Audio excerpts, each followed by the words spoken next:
Last में हम लोग chapter number 3 almost wind up कर चुके थे।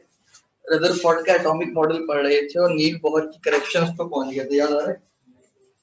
नील बोहर ने कॉन्सेप्ट दिया था कि न्यूक्लियस के गिर्द सर्कुलर स्टेट्स होती हैं जिन्हें हम क्या कहते हैं आज के दौर में?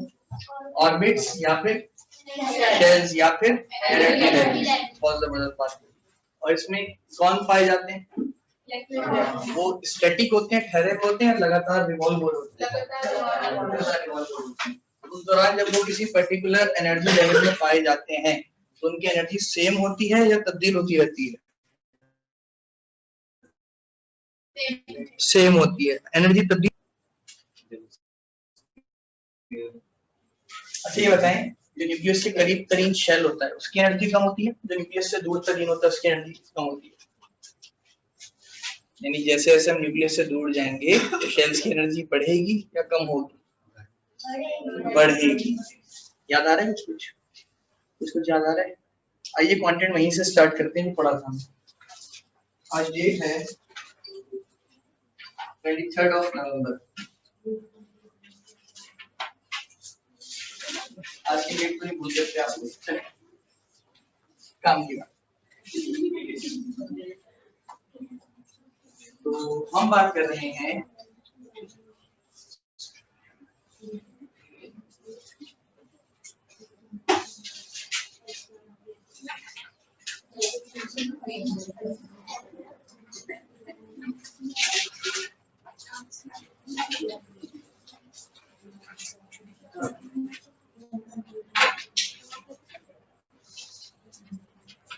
बात नहीं करें आपस में। हमने कहा अगर ये एनर्जी लेवल 1 है और ये एनर्जी लेवल 2 है तो जैसे जैसे हम न्यूक्लियस से दूर जाएंगे एनर्जी क्या होगी? इंक्रीज होगी। ऐसा ही है भाई? इंक्रीज होगी। बात समझ आ रही है? दोबारा इस चीज को रिपीट कर देते हैं। जैसे जैसे हम न्यूक्लियस से दूर जाएंगे एनर्जी क्या होगी? इंक्रीज। क्या होगी? इंक्रीज यानी बढ़ेगी। ये बात समझ में आ गई? यानी जो पहले शेल के इलेक्ट्रॉन्स हैं उनकी एनर्जी फिक्स होगी पर वो दूसरे शेल के इलेक्ट्रॉन्स के मुकाबले में क्या होगी? कम। ये बात समझ में आ रही है? यानी इस दौरान जब इलेक्ट्रॉन यहाँ घूम रहा होगा तो उसकी एनर्जी में कोई तब्दीली नहीं आएगी। ये बात समझ आ रही है? इसी तरह जो सेकंड शेल में इलेक्ट्रॉन घूम रहा होगा उस दौरान उसकी मूवमेंट भी कोई एनर्जी में वेरिएशन नहीं आएगा। ये बात सबको समझ आ रही है? फिर हमने कहा था कि इलेक्ट्रॉन्स अगर लोअर एनर्जी लेवल से हायर एनर्जी लेवल में जाते हैं, याद है मैंने यहाँ दो नोट पॉइंट्स लिखे थे, याद आ रहा है कुछ? याद आ रहा है ना कुछ? जरा निकाल लीजिए, रजिस्टर्स लिखे हुए ना पॉइंट आप लोगों के पास, नोट डाउन किए हुए ना? वहां क्या लिखा आया था कि जब कभी इलेक्ट्रॉन्स लोअर एनर्जी लेवल से हायर एनर्जी लेवल में जाएगा तो वो एनर्जी क्या करेगा? एब्जॉर्ब करेगा। ये बात समझ में आ रही? जबरदस्त। और जब कभी भी इलेक्ट्रॉन हायर एनर्जी लेवल से लोअर एनर्जी लेवल में जाएगा तो क्या करेगा? एनर्जी रिलीज करेगा। बात समझ में आ रही? इमिशन होगी एनर्जी की। और हमने क्या कहा था? हमने क्या मतलब हमसे मुराद नील बोहर ने क्या कहा था कि ये जो एनर्जी की एब्जॉर्प्शन है या इमिशन है किस फॉर्म में होगी? सादा अल्फाज में बताएं, फोटॉन्स तो बहुत मुश्किल चीज है।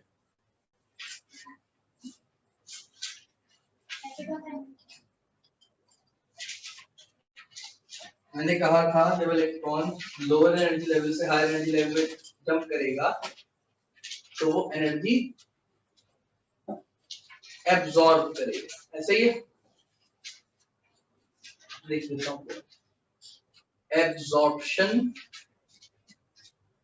Of energy. ये बात समझ में आ रही? ठीक है जनाब। अच्छा, ये एब्जॉर्प्शन ऑफ एनर्जी किस फॉर्म में होगी? सादा अल्फाज में लाइट की फॉर्म में। जबरदस्त। इसको हम मुश्किल अल्फाज में क्या बोल देते हैं? EMR यानी electro magnetic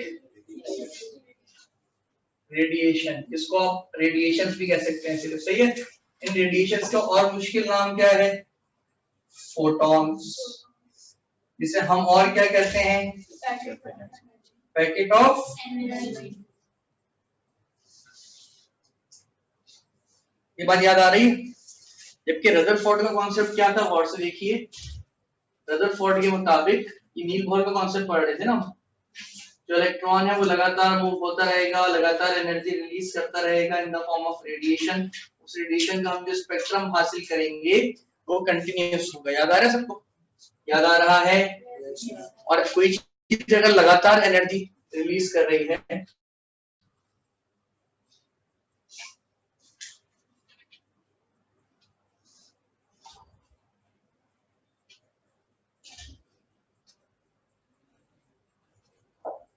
in the form of light, तो हमें कौन सा स्पेक्ट्रम मिलेगा? जल्दी बताएं। कंटिन्यूअस स्पेक्ट्रम याद है ना? हमने कहा डिस्पर्जन ऑफ लाइट होती है, चीजें फैल जाती हैं, सही है? बातें सबको समझ आ रही हैं? जबकि हकीकत में ऐसा नहीं हो रहा था। बात समझ आ रही है? जब कभी किसी भी एटम का स्पेक्ट्रोस्कोपी करी जा रही थी तो हमें कंटिन्यूअस स्पेक्ट्रम नहीं मिल रहा था। ये कॉन्सेप्ट था किसका? रदरफोर्ड। और ये कॉन्सेप्ट किसका जो भी हम पढ़ रहे हैं? नील बोहर। हमने कहा है रदरफोर्ड को ये कहता है कि इसने गलती की है, ऐसा नहीं है। इसने प्रोटॉन न्यूक्लियस की प्लेसमेंट अपने एटॉमिक मॉडल में बिल्कुल सही बताई है। याद आ रहा है? कुछ परेशान चेहरे देख रहा हूँ मैं, कुछ पक्का समझ में आ रहा है? आपसे पूछना समझ? हाँ बेहतरीन, जबरदस्त, ठीक है। लेकिन नील बोहर ने इसमें एक अमेंडमेंट की है। हमने कहा था कि जो रदरफोर्ड है वो कौन सी मैकेनिक्स फॉलो कर रहा था? जल्दी बताएं। क्लासिकल मैकेनिक्स, जो मुझ पे और आप पे अप्लाई होती है। पर मिस्टर नील बोहर ने कौन सी मैकेनिक्स फॉलो की? जल्दी बताएं। आवाज निकाले मुझसे, क्या लिखा मैंने? आवाज निकाले बेटा, आवाज निकाले। Quantum mechanics. कौन सी मैकेनिक्स? ये क्वांटम वर्ड निकला है क्वांटा से, पता नहीं ये बात? इसका मतलब क्या होता है? पैकेट्स ऑफ, जो फोटॉन्स का दूसरा नाम है। आई बात समझ में? आई बात समझ में? yes, तो इसका मतलब पैकेट ऑफ एनर्जी जो हमने लिखा है यही फोटॉन है और यही क्या है? क्वांटम।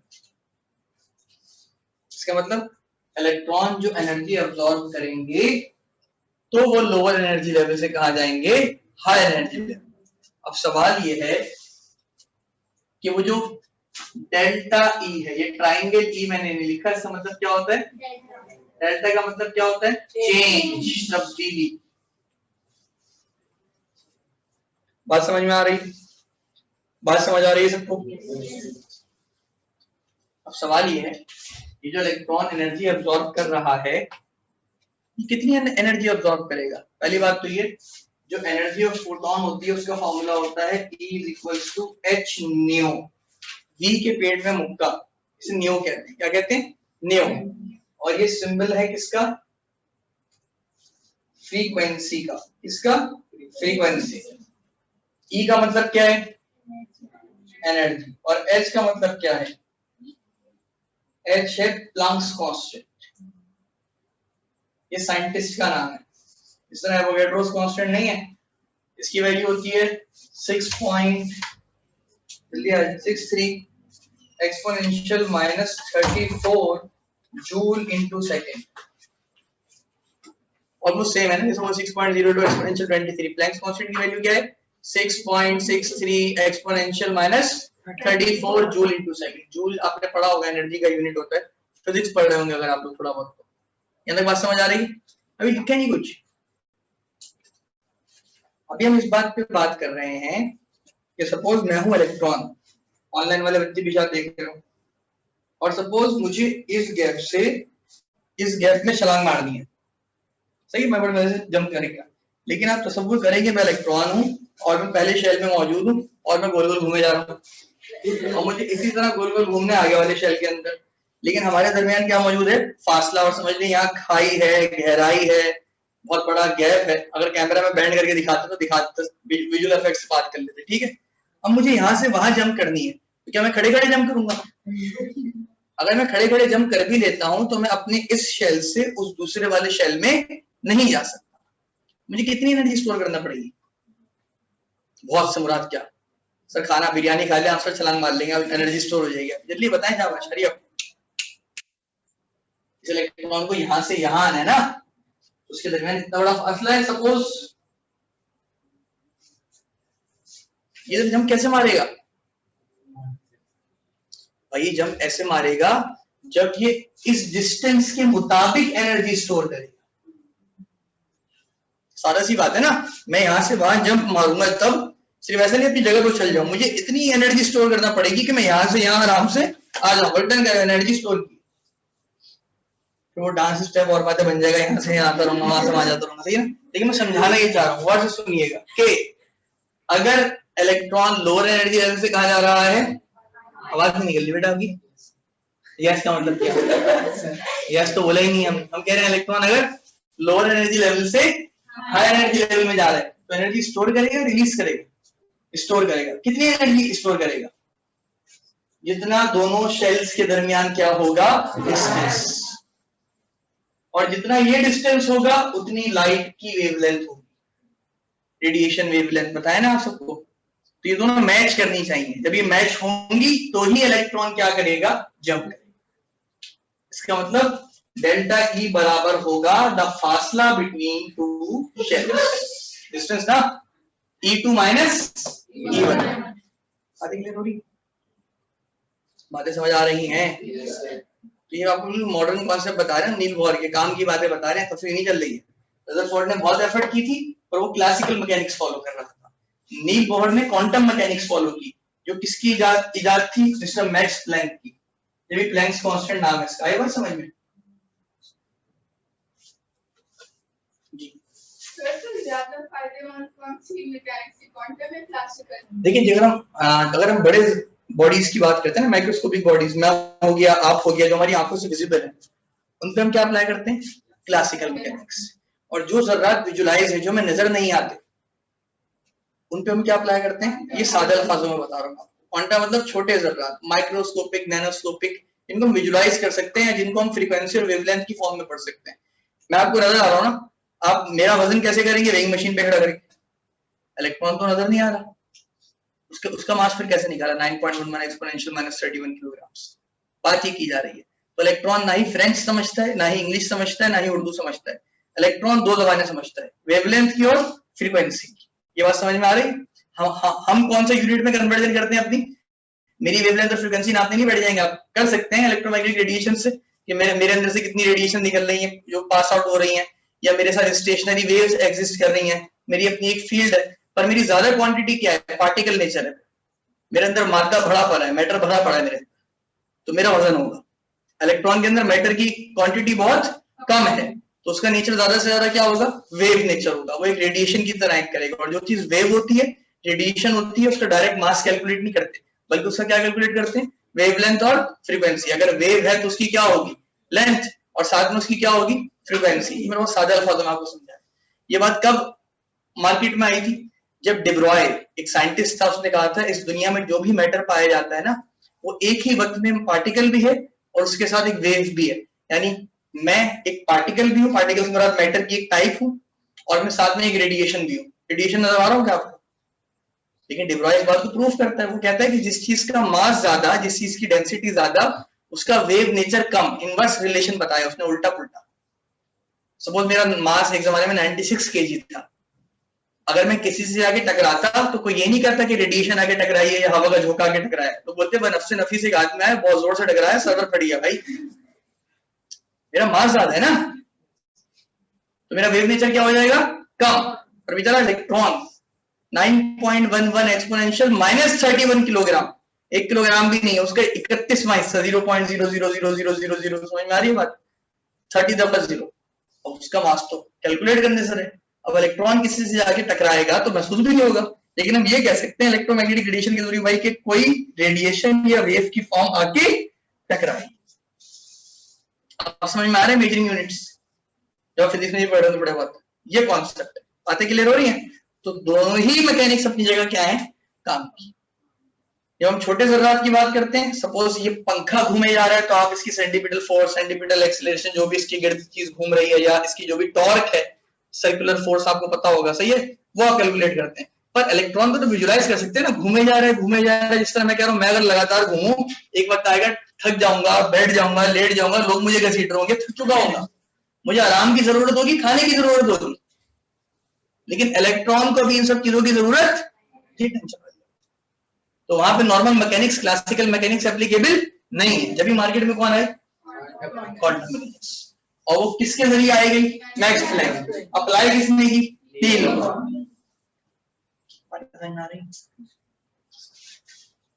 तो इसका मतलब जो भी एनर्जी इलेक्ट्रॉन एब्सॉर्ब करेगा, क्या बनकमाप की फॉर्म में करेगा एनर्जी एब्सॉर्ब, जल्दी बताओ, इलेक्ट्रॉन फिर किस फॉर्म में करेगा, सादा अल्फाजों में बताएं, एनर्जी की कौन सी फॉर्म होगी, लाइट, उसको और क्या बोलते हैं, इलेक्ट्रोमैग्नेटिक रेडिएशंस, उनको और क्या कह सकते हैं, फोटॉन्स, और क्या कह सकते हैं, ये क्या कहलाते हैं, क्वांटम।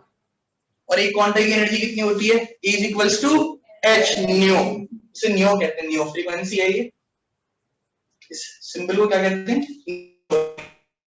ये भी नहीं है, सही है, ये बात समझ में आ रही है। जबरदस्त। एक जो पैकेट ऑफ एनर्जी होती है उसके फॉर्मूला क्या होता है, E is equals to h new.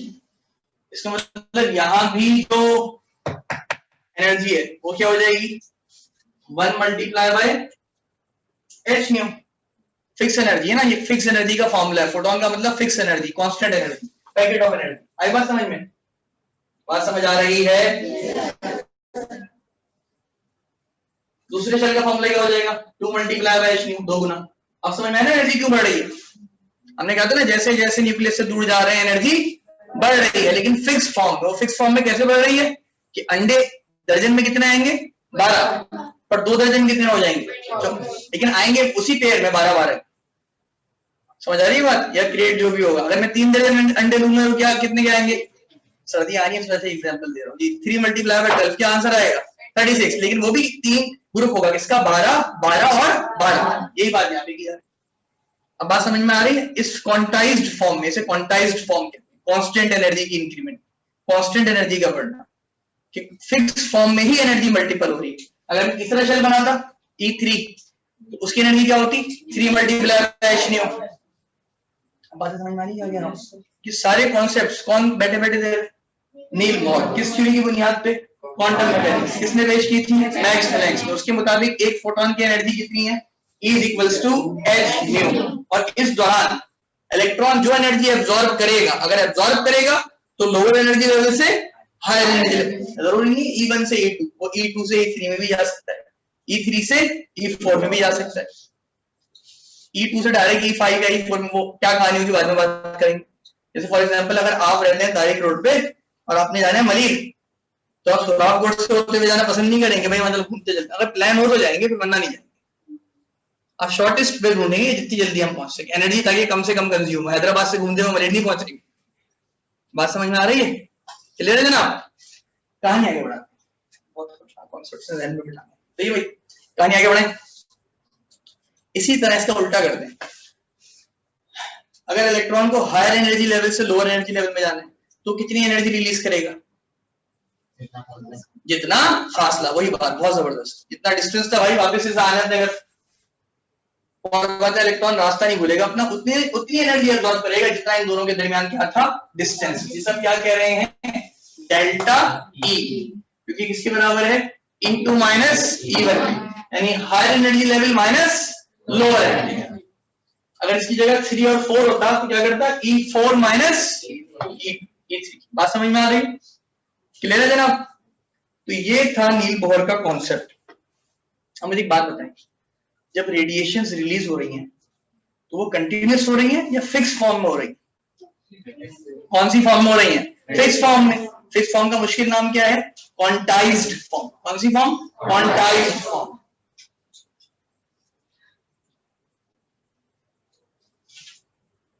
ये बात सबको समझ आ रही है, ये बात सबको समझ आ रही है, जबरदस्त। कहानी मजीद आगे बढ़ाते हैं। इसका मतलब जब कभी इलेक्ट्रॉन एनर्जी एब्जॉर्ब करेगा, इमिट आउट करेगा, क्वांटाइज्ड फॉर्म में करेगा, हमें जो एनर्जी रेडिएशंस की फॉर्म में, शुआओं की फॉर्म में, वेव्स की फॉर्म में मिलेगी, उससे जो हम स्पेक्ट्रम निकालेंगे, जो हम फ्रीक्वेंसी और वेवलेंथ का ग्राफ निकालेंगे सादा अल्फाजों में। मुझे एक बात बताएं, अब वो कंटिन्यूस स्पेक्ट्रम होगा या कुछ और होगा? जब इलेक्ट्रॉन कंटिन्यूस मूवमेंट कर रहा है लेकिन फिक्स फॉर्म में कर रहा है, उसकी एनर्जी लगातार रिलीज नहीं हो रही, जब तक वो अपने शेल में है उसकी एनर्जी क्या है? कांस्टेंट, बगैर थके बगैर रुके चले जा रहा है। लेकिन जब उसे लोअर एनर्जी लेवल से हाई एनर्जी लेवल में जाना है तो ही वो एनर्जी एब्जॉर्ब कर रहा है। हाई एनर्जी लेवल से लोअर एनर्जी लेवल जाना है तो ही वो एनर्जी क्या कर रहा है? रिलीज कर रहा है। उसके बगैर जब तक वो अपने शेल में कोई एनर्जी एब्जॉर्ब और इमिट आउट नहीं कर रहा, मतलब एनर्जी लूज नहीं कर रहा, थक नहीं रहा। ये बात सबको समझ आ रही है? जब वो थक नहीं रहा, कंटिन्यूस एनर्जी रिलीज नहीं कर रहा, तो क्या स्पेक्ट्रम कंटिन्यूस हो सकता है? स्पेक्ट्रम कंटिन्यूस नहीं होगा। तो फिर जो ऑपोजिट स्पेक्ट्रम है कंटिन्यूस के, उसे क्या बोलेंगे? सर डिसकंटिन्यूस स्पेक्ट्रम कह सकते हैं। बिल्कुल सही, डिसकंटिन्यूस स्पेक्ट्रम जो कंटिन्यूस नहीं है, और उस स्पेक्ट्रम को हम नाम देते हैं लाइन स्पेक्ट्रम का। अब पढ़ना समझ में आया कि जब जब हम किसी एटम का स्पेक्ट्रोस्कोपी करते, उसका स्पेक्ट्रम निकालते, तो रदरफोर्ड के मुताबिक कौन सा स्पेक्ट्रम आना चाहिए था? कंटिन्यूस। पर हमें मिलता है क्या? लाइन। कोई सा भी एटम, हमें कौन सा स्पेक्ट्रम मिलता? लाइन। लोग सर पकड़ के बैठ गए जब भी नहीं बोर्ड ने कॉन्सेप्ट कि न्यूक्लियस के गिर्द fix stationary quantize circular path यानी शेल्स, ऑर्बिट्स या एनर्जी लेवल्स पाए जाते हैं, जिनमें जब तक इलेक्ट्रॉन मौजूद है उसकी एनर्जी तब्दील नहीं होती, और वो एनर्जी लगातार इंक्रीज हो रही है न्यूक्लियस से दूर जाते हैं। बातें समझ में आ रही है? हाँ, इलेक्ट्रॉन जब ही अपना शेल तब्दील करेगा तो वो एनर्जी एब्जॉर्ब करेगा। अगर वो लोअर एनर्जी लेवल से कहां जाएगा? Higher energy level. और अगर वो हायर एनर्जी लेवल से लोअर एनर्जी लेवल में जाएगा तो एनर्जी क्या करेगा? रिलीज। एनर्जी किस फॉर्म में एब्जॉर्ब और रिलीज करेगा? लाइट की फॉर्म में, रेडिएशंस की फॉर्म में। और वो रेडिएशंस या जो वेव्स हैं उसकी वेवलेंथ बराबर होनी चाहिए दो शेल्स के डिस्टेंस के दरमियान। जब इतनी एनर्जी वो एब्जॉर्ब करेगा, इमिट आउट करेगा, तो ही वो शिफ्ट करेगा अपना शेल। और वो भी किस फॉर्म में करेगा? फिक्स फॉर्म में, रेडिएशंस की फॉर्म, फोटॉन्स की फॉर्म, क्वांटम की फॉर्म। आई बात समझ में? तब जाके ये पूरा मॉडल कंप्लीट हुआ। और आज हम कहते हैं कि एटम के अंदर क्या क्या मौजूद है? न्यूक्लियस। न्यूक्लियस में क्या पाए जाते हैं? Proton and neutron. उन्हें न्यूक्लियॉन्स भी कह सकते हैं। न्यूक्लियस के गिर्द फिक्स सर्कुलर पाथ हैं जिनमें इलेक्ट्रॉन्स लगातार क्या होता है? रिवॉल्व होता है, और वो एनर्जी उनकी क्वांटाइज्ड होती है। जैसे जैसे हम शेल से दूर जाते हैं एनर्जी क्या होती है? इंक्रीज, पर फिक्स फॉर्म में। और फिक्स फॉर्म का formula E is equals to H nu, बाकी सब उसका मल्टीपल होता है 1 2 3 ऑनवर्ड्स। इलेक्ट्रॉन अपनी एनर्जी तब्दील करेगा, बिल्कुल करेगा। कब? जब वो एनर्जी एब्जॉर्ब करेगा। शेल भी तब्दील करेगा। कितनी एनर्जी एब्जॉर्ब करेगा? जब वो फासला होगा जो लोअर एनर्जी लेवल का और हायर एनर्जी लेवल का। इसी तरह एनर्जी इमिट आउट करेगा जब वो हायर एनर्जी लेवल से कहां आएगा? Lower energy level. ये है पूरा concept atomic model. Chapter number 3 की सारी मेन बातें यहाँ क्या होती है? Mind up. मैं आपको लिखने का थोड़ा टाइम दे रहा हूँ, उसके बाद मैं रीड आउट करूंगा उस काम की बात। समझ आया?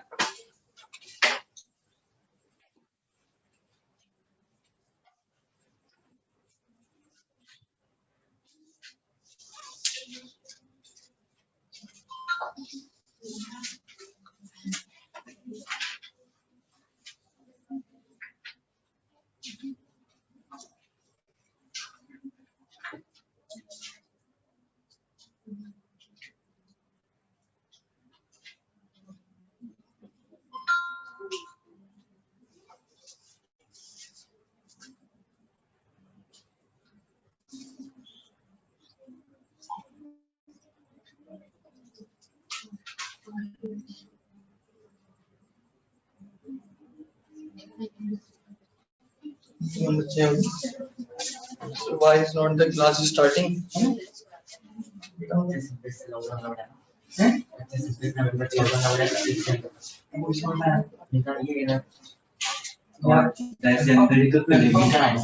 कंफर्म? ये खुशी में हो उदासी में हैं? मेरे को पता ही नहीं था। सौ बता दो। Yes you are right.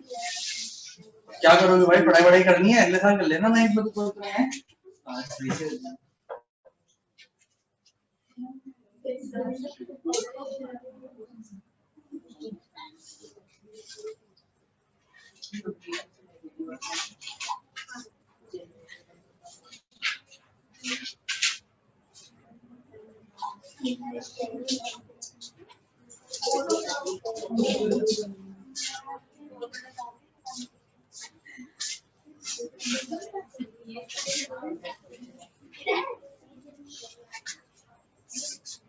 हाँ बच्चों, लिख लिया आप सबने?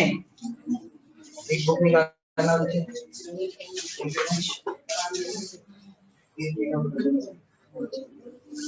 ऐसे दोस्तों पढ़ा चुके हैं ना आपको? नहीं पढ़ाया? जबरदस्त हो गई।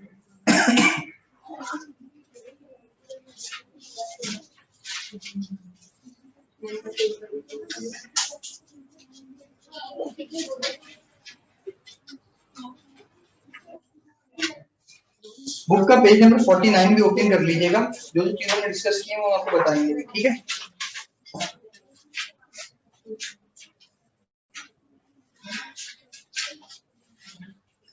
आज चैप्टर नंबर 3 भी अल्हम्दुलिल्लाह वाइंड अप हो गया। आपको समझ आ रहा है हमारे कंटेंट कितना तेज चलेगा? क्योंकि हम बेसिक फाउंडेशन क्लासेस पढ़ चुके हैं ना। मुझे नहीं पता कि आप घर में रिवाइज कर रहे हैं, काइंडली रिवाइज करते रहिए। Atomic masses, atomic number, symbols, cation, anions का डेटाबेस, चैप्टर 1, चैप्टर 2 के न्यूमेरिकल से टेस्ट आप लोगों ने अच्छा दिया है, मेजॉरिटी ने बुरा नहीं दिया। ये देख के मुझे अच्छा लगा। इक्वेशन भी सही बैलेंस किए हैं। एक आध न्यूमेरिकल में थोड़ा बहुत ग्लिच है, वो समझ में आता है, लेकिन मेजॉरिटी ने अच्छी कोशिश की है। लेकिन ये प्रैक्टिस जारी और सारी रखिएगा, सही है? खास तौर पे कॉन्सेप्ट ऑफ मोल रेशियो का आप लोगों ने न्यूमेरिकल अच्छा अटेम्प्ट किया, तो मुझे अच्छा लगा मेजॉरिटी ने अब तक, ठीक है? फाइंड अप होने वाली कॉपीज तो इंशाल्लाह मिल जाएंगी आपको, रिजल्ट्स भी जल्दी। लेकिन ये अच्छा किया था टेस्ट। बस इसी तरह कंटेंट की तैयारी रखें। आज कुछ रिवाइज करके आए थे चैप्टर का? अब तो सब याद बोलेंगे, हम पढ़ कर आए थे, उसके बराबर में बैठ गया क्या बेटा? इधर आ जाओ।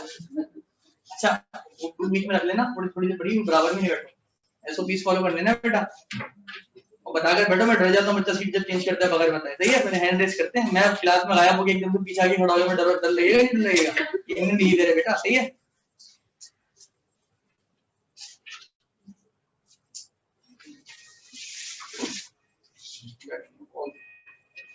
ऑलराइट, इसका मोबाइल आपका स्कैन स्विच ऑफ, इसका मोबाइल हरियो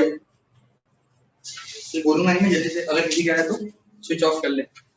कोचिंग प्रीमिसेस में अपना मोबाइल फोन ऑफ रखिए, वहां से आवाज नहीं आती, घर से ही आ रही है। हाँ देख लें, कोई टेंशन नहीं, लेकिन बंद कर दें। अगर अर्जेंट कॉल है तो घर वालों को बता दिया करें कि कोचिंग के नंबर पे कॉल करनी है, ठीक है? भाई तो टेंशन से ना देखें, वरना जिसके बजाय जरा वो टेंशन एम्बैरेस हो जाता है। वैसे अपने काम से काम रखें। आप लोगों ने नोट डाउन कर लिए? जबरदस्त। Page number 49।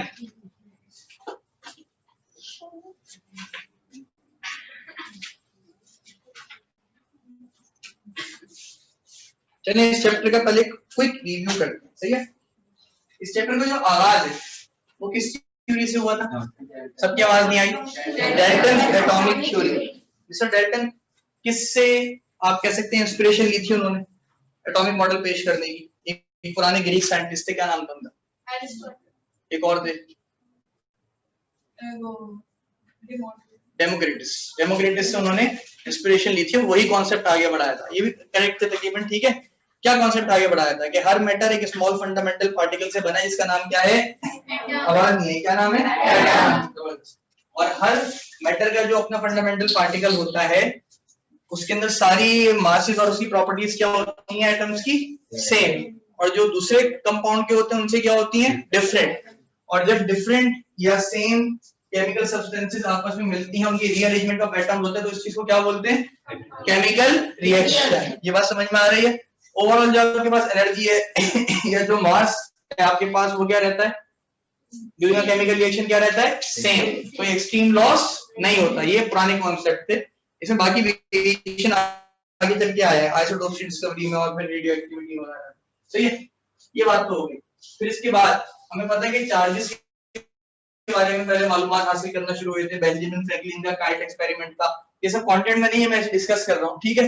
कि भाई सॉलिड्स ने इलेक्ट्रिसिटी कंडक्ट कर ली, चार्ज कंडक्ट कर लिया, आप कह सकते हैं। लिक्विड्स ने माइकल फैराडे के रिएक्शन से चार्ज कंडक्ट कर लिया। किसकी बारी थी? गैसेस की। किसकी बारी थी? गैसेस की। गैसेस कौन सी कंडीशन में चार्ज कंडक्ट करती हैं? प्रेशर की कौन सी कंडीशन होती है? Low pressure. क्या होती है? Low pressure. बताया था मैंने, करेक्टली होता है बोल दो। दोबारा ये बात बताएं मुझे, गैसेस कौन सी कंडीशन में चार्ज कंडक्ट करती हैं इलेक्ट्रिसिटी पास? Low pressure. याद है ये बात? जब हमने वैक्यूम जनरेट किया था, प्रेशर लो किया था, हवा का दबाव क्या किया था? कम। इसकी रेक्टिफिकेशन की थी हमने, याद है? एक क्लास में हमने बात TC ट्रांसलेशन हम कह रहे थे हाई प्रेशर, ऐसा नहीं था। लो प्रेशर पे इलेक्ट्रिसिटी कंडक्ट होती है गैसेस की जानिब से। तो सबसे पहले ये एक्सपेरिमेंट किसने किया था? हाँ देख के बताएं, बगैर अगर बोल भी ना रिव्यू कर रहे हैं ना, रट्टा थोड़ी है जी। किसने किया था? विलियम ब्रूक्स ने। कौन से ईयर में किया था? 1879। जबरदस्त। उसके बाद ये एक्सपेरिमेंट फर्दर रिवाइज किसने किया था? कौन से ईयर में? 1897। जबरदस्त। सारी प्रॉपर्टीज भी डिस्कस की थी उन्होंने। जब देखा था कि लो प्रेशर पे जो है वो एक स्ट्रीम नजर आ रही है between positive terminal and negative terminal, तो एक्सपेरिमेंट्स किए गए, ऑब्जेक्ट्स रखे गए। उन रेस की खास बात क्या थी? वो कहां से निकल रही थी? कहां से निकल रही थी? इमर्ज कहां से हो रही थी? कैथोड से। जो उनका नाम क्या रखा गया? बाद में इलेक्ट्रॉन नाम रखा गया, पहले क्या नाम रखा गया? कैथोड से निकल रही थी, क्या नाम है? Cathode rays. और वो जस्टिफाई कैसे किया? ऑब्जेक्ट बीच में रखा, उसका प्रोजेक्शन जो था वो एनोड की जानिब बन रहा था। साया किस जानिब आ रहा था? एनोड की जानिब। रिकॉल हो रही है? जब एक एक्सट्रीम पॉजिटिव या मैग्नेटिक फील्ड लेकर आई तो जो ये रेस थी किस तरफ बेंड हो गई? टुवर्ड्स। ये खुद नेगेटिव थी, किस तरफ बेंड हो गई? पॉजिटिव की तरफ। याद आ रही है?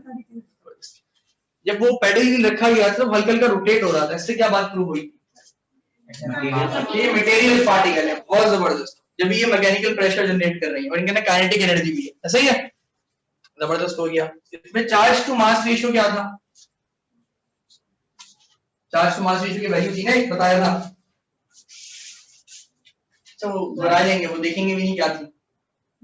1.75 एक्सपोनेंशियल 8 कूलम पर ग्राम। ऐसा ही है। जबरदस्त, बहुत अच्छे। और ये क्या गैस टू गैस और मेटल टू मेटल वेरिएट हो रही थी? यानी जब हम गैस तब्दील कर रहे थे और इलेक्ट्रोड बदल रहे थे तो क्या ये वैल्यू चेंज हो रही थी इलेक्ट्रॉन्स के लिए? इलेक्ट्रॉन्स के लिए ये वैल्यू चेंज नहीं हो रही थी। इससे बात प्रूव हुई कि इलेक्ट्रॉन हर तरह के मेटल के पार्टिकल में मौजूद है। वो चार्ज जो है बेसिकली, जो नेगेटिवली चार्ज पार्टिकल। ये बात समझ में आ रही है? फिर इसी डिस्कवरी से एक और चीज क्या की गई जल्दी बताएं। एक मिनट दीजिए। ये बोले क्या हुआ?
कहानी आगे बढ़े